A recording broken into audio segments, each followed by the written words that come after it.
estou julgando procedente para condenar Jair Messias Bolsonaro pela prática desses crimes, liderar organização criminosa. Esta é a acusação feita, este diferencial de ser o líder. Eu sou o Amílcar Correia e este é o P24. Brasil, a condenação de Bolsonaro é o fim do bolsonarismo. Jair Bolsonaro, o ex-presidente do Brasil, foi condenado por vários crimes relacionados com uma conspiração para derrubar a democracia.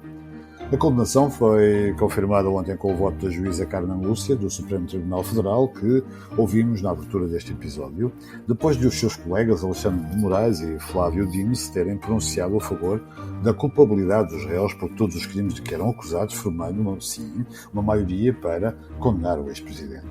Bolsonaro e outros 7 réus foram considerados culpados dos crimes de tentativa de abolição violenta do Estado de Direito, golpe de Estado, dano qualificado por violência e grave ameaça, organização criminosa armada e deterioração do património classificado. Andrés Malamud, investigador em Ciência Política do Instituto de Ciências Sociais da Universidade de Lisboa e professor em várias universidades, nomeadamente no Brasil e na Argentina, é o convidado deste episódio, gravado, horas antes de ser conhecida a decisão da juíza Carmen Lúcia. Que consequências terá esta decisão para o país e para a América do Sul? A condenação de Bolsonaro é o fim do bolsonarismo? Bem-vindos ao P24, o seu dia começa aqui. Andrés Malamud, obrigado por ter vindo a este P24. O que se passou no Brasil foi uma tentativa de reprodução do ataque ao Capitólio nos Estados Unidos, uma motização do próprio Trump e de ataque às instituições democráticas, ou há razões para crer que este processo contra Jair Bolsonaro possa ter contornos políticos? Aconteceram 2 coisas no Brasil. Uma foi insurreição. Foi o presidente a mobilizar a multidão contra as instituições de governo. Nos Estados Unidos foi feito contra o Congresso, o Capitólio. No Brasil foi feito contra os 3 poderes do Estado. Os manifestantes entraram no Congresso, na Presidência e no Tribunal Supremo. Além disso, houve uma tentativa de golpe de Estado, que foi astutamente filmada pelo próprio presidente. Então ele aparece aí com seus ministros a tentar rejeitar o resultado das eleições, das quais ele tinha sido derrotado. Então, estão aqui pelo menos 2 coisas. Um incentivo, uma motivação, um impulso à insurreição popular e uma tentativa de golpe de Estado. O julgamento agora é por mais crimes do que esse. Fala-se de abolição do Estado de Direito e várias outras nuances legais ou legalistas que, se calhar, complicam demasiado o panorama. Mas chega com entender que Bolsonaro foi para além do Trump, porque tentou envolver os militares na interrupção da democracia constitucional. Não foi apenas a mobilização popular, foi também a utilização das instituições do Estado para acabar com o mandato presidencial que ainda não tinha começado, ou do seu opositor que o tinha derrotado. Uma condenação do ex-presidente brasileiro pode ser o fim de uma corrente bolsonarista e de uma certa extrema-direita no Brasil? Pode obrigar a direita brasileira a reconfigurar-se noutro sentido? Não será o fim da direita nem do bolsonarismo, porque o bolsonarismo continua por outros meios. Pode continuar através dos filhos, através da mulher, ou através de algum dos 3 governadores importantes que ele conseguiu impor, mas que ganharam legitimamente a governação de estados importantes como São Paulo. Tarcísio é aquele que está primeiro na fila para continuar o bolsonarismo sem Bolsonaro. Tarcísio era visto como um moderado dentro do bolsonarismo, mas para manter a base extremista do ex-presidente, ele voltou, girou e virou ainda também extremista como o resto. A expectativa de muita gente é que isto seja uma estratégia eleitoral e que se Tarcísio chegar à presidência, seja mais moderado do que foi Bolsonaro. Mas neste momento, as atitudes, o discurso, a ideologia parecem iguais. Bolsonaro pode ser preso, mas o bolsonarismo não está morto. Que consequências é que acha que o desfecho deste processo pode ter em outros países sul-americanos, né, nesta corrente mais extrema-direita, nomeadamente na sua Argentina? É habitual pensar que o Brasil é o líder da América Latina, ou pelo menos da América do Sul. Na prática, isto não acontece. O Brasil é um país distanciado dos seus vizinhos pela história, pela língua, porque foi monarquia enquanto os outros eram república, porque foi escravagista enquanto os outros eram abolicionistas. Como quer que seja, relativamente com a Argentina, o Brasil costuma seguir o que acontece na Argentina, não liderar. Mas não é que segue porque imita, simplesmente acontece depois. Exemplos: democratização. Na Argentina, 1983, Brasil, entre 85 e 88. Hiperinflação, mesma coisa.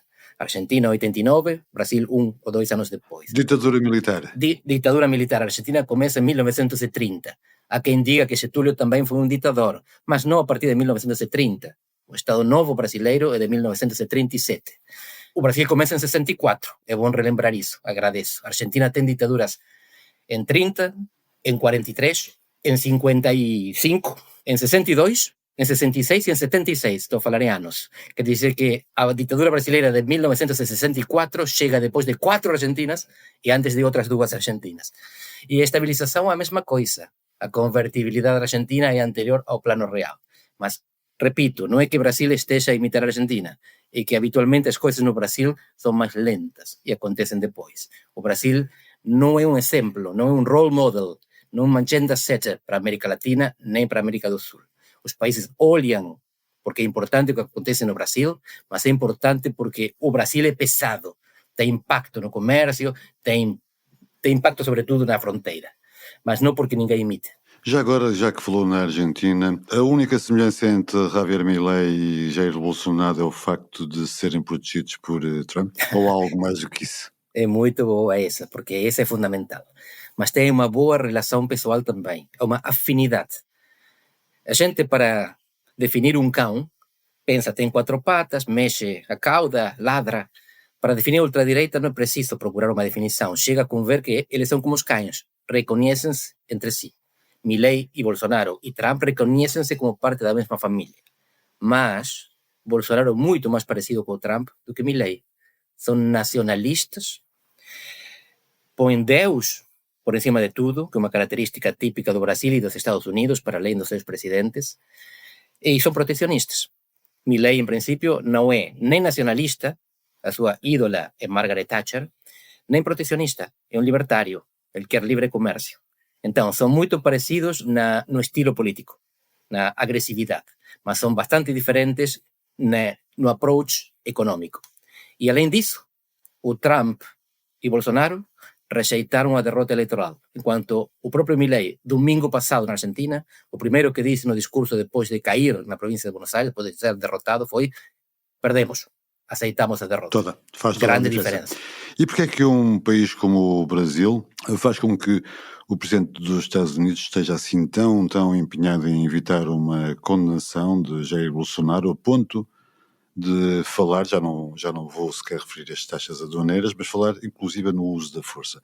Qual é a importância do Brasil, o simbolismo do Brasil e de Bolsonaro para Trump chegar a este tipo de ameaça? É outra grande questão. Até Trump, a gente costumava olhar para as relações internacionais como um assunto de Estados e aliados. A partir do Trump, a gente olha para as relações internacionais como um assunto de Estados e estadistas, ou pelo menos assim é como eles querem ser vistos. Se quiserem, podemos falar em grandes pessoas. E as duas coisas não têm a coincidir, não é? Pode ser um bom Estado com um mau estadista e vice-versa. Exatamente. Nós não fazemos julgamento de valor sobre a qualidade do estadista, mas o Trump vê-se a si próprio como um grande líder de uma grande nação. E quando olha ao redor, ele não vê Canadá, México ou a União Europeia como pares, porque não são grandes nações, nem têm grandes líderes. Ele olha para o mundo e o que vê são pessoas com as quais ele se identifica. Putin, Xi Jinping, Bolsonaro e até o líder da Coreia do Norte, que não é uma grande nação, apesar das bombas nucleares, mas tem um líder forte. E então, quando ele pensa na política, não pensa nas coalições, não pensa nas alianças, não pensa na NATO. Pensa nas pessoas que são como ele. E as solidariedades e as relações internacionais ele construi a partir de relações pessoais. Ele está a defender Bolsonaro no Brasil. Ele está a atacar o Brasil porque defende Bolsonaro. Para ele, o estadista está por cima do Estado. Nesse sentido, o Inácio Lula da Silva tem razões para dizer que a soberania do Brasil não pode ser ameaçada desta forma e que o Brasil é dono do seu nariz. É estranhíssimo que um presidente de um Estado seja obrigado a fazer uma afirmação deste tipo. Era uma situação extraordinária, já não é. Isso é uma coisa do passado. Exatamente. Já. Agora Trump normalizou a sua prática nas relações internacionais. Lembremos, que quando os Estados Unidos quiseram fazer a guerra no Afeganistão e no Iraque, pediram autorização das Nações Unidas. Conseguiram para o Afeganistão, não conseguiram para o Iraque. Foram na mesma, mas sempre a tentar legitimar, a procurar legitimidade na organização internacional. Quando Trump bombardeia Irão para acabar com a guerra aos 12 dias, não consultou, não perguntou, não pediu autorização, não procurou legitimação nas instituições internacionais. Não se importa disso. O que estamos a ver agora é que ele está a fazer uma intervenção direta sobre o Brasil. O Brasil é dono de aceitar ou não. O Trump o que diz é, se vocês não libertam este meu amigo, então vocês, meus caros, não entram em Disney. Não voltam a Disney, não voltam a pôr pé nos Estados Unidos, não voltam a ter um cartão internacional, não voltam a poder fazer transações onde os Estados Unidos teriam poder para o impedir. Aqui há duas coisas. Ele tem direito a impedir que aqueles que condenam Bolsonaro ponham pé em Disney, porque Disney fica nos Estados Unidos. Agora, se ele ameaça aquelas pessoas com retirar o seu cartão internacional de crédito para fazer transações em outros países, aqui está a fazer um abuso de autoridade. Ele não tem autoridade para sancionar bancos estrangeiros que não sancionem aqueles seus inimigos no Brasil. Vamos ver o que ele faz. Mas se os juízes que estão a votar contra Bolsonaro, que serão provavelmente a maioria, não podem voltar a Disney, é legal, não é intervenção. Se não podem voltar a viajar pelo mundo porque o seu cartão de crédito não tem valor, então aí temos um problema de abuso de poder. Sim, a ONU parece ter morrido entretanto, ou estar moribunda, certamente que o direito internacional e o multilateralismo, idem aspas, falou da violação do direito internacional. Assistimos isso nos últimos dias com ataques no Qatar, até com o ataque norte-americano àquele barco venezuelano.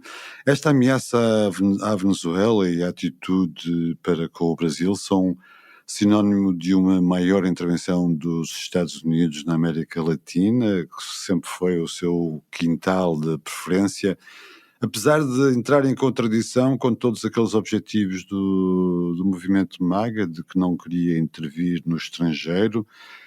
E Cuba será o próximo destino a reboque de alguma maior preponderância de Marco Rubio na administração americana? São sinal de uma maior intervenção? Sim, mas não na América Latina em particular. O que Trump está fazendo na América Latina não difere do que está fazendo no resto do mundo. Por exemplo, falávamos, bombardeou o Irão. Ainda não bombardeou a América Latina para além desta lancha, onde havia 11 supostos narcotraficantes. O que Trump prometeu não fazer é meter tropas no terreno, é mandar americanos a morrer em guerras. E até agora não fez. Bombardear lanchas ou centrais nucleares é uma coisa, mandar soldados é outra. E não há razões para pensar que ele vai mandar soldados, que ele vai fazer intervenção direta. A principal razão é que para intervir no Panamá em 1989, os Estados Unidos mandaram perto de 27.000 tropas. E agora, no Golfo de América, nas Caraíbas, os Estados Unidos têm apenas 4.000. E a Venezuela é muito maior e está muito mais armada do que Panamá, quase 40 anos atrás. Portanto, isto é muito mais do que uma mostra simbólica de poder, mas é muito menos do que uma invasão. Por enquanto, o que está a procurar é intimidar para dividir o regime. Mas até onde sabemos, não há uma alternativa de substituição do regime. Até onde sabemos. E sim sabemos que tem influência, porque extraiu exitosamente 5 opositores venezuelanos que estavam refugiados na Embaixada Argentina em Caracas e saíram de alguma maneira. Quer dizer que alguém dentro do regime venezuelano colaborou com o governo dos Estados Unidos e ainda não sabemos quem foi. Então isto é muito mais sofisticado do que parece. Os Estados Unidos continuam a permitir a Chevron fazer negócios de compra petroleira na Venezuela. Então temos, por um lado, fazem negócios com a Venezuela, por outro lado, têm amigos dentro do regime da Venezuela, por outro, ameaçam a Venezuela e bombardeiam uma lancha. Aqui está o Trump a jogar com a ambiguidade estratégica, que é uma arma bastante efetiva para intimidar e dividir. Andrés Malamud, muito obrigado pela sua análise e espero vê-lo mais vezes no P24. Obrigado, eu.